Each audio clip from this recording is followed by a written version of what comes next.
ಪ್ರಾಜೆಕ್ಟ್ಗಳನ್ನ ನಾವು ಟೆಕ್ನಿಕಲ್ ಆಗಿ ಕೆಲವು ಸಂದರ್ಭದಲ್ಲಿ ನಾವಿನ್ನ ಅಫಿಷಿಯಲ್ ಆಗಿ ಮಾಡಬೇಕು ಅಷ್ಟೇ. ಅಮೂಲ್ಗೆ ಅವಕಾಶ ಕೊಡ್ತಾ ಇದ್ದಾರೆ, ರಾಜಕೀಯ ಮಾಡೋದಕ್ಕೆ ಅವಕಾಶ ಕೊಡ್ತಿಲ್ಲ ಅಲ್ಲಿ. ಯಾರು ಹೇಳಿದ್ದು? ನಾವು ಓಪನ್ ಟೆಂಡರ್ ಕರೆದಿದ್ದು ಯಾರು ಬೇಕಾದ್ರೂ ಮಾಡಿ ಅಂತ ನಮ್ಮ ನಂದಿನಿಯವರು ಹೇಳಿದೀವಿ. 10 ಕಡೆ 10 ಕಡೆ ಕುಡಿಯಿಲ್ಲ, 8ರಿಂದ 10 ಕಡೆ ಹೇಳಿರ್ಲಿಲ್ಲ.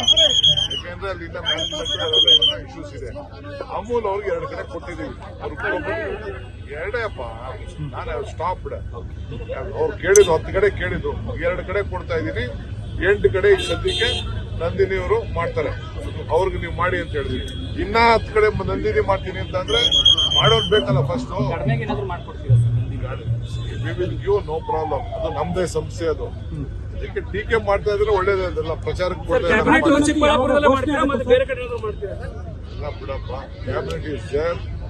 ಚಿಕ್ಕಬಳ್ಳಾಪುರ ಜಿಲ್ಲೆಯಲ್ಲಿ ಕ್ಯಾಬಿನೆಟ್ ನಡೆದಿದೆ.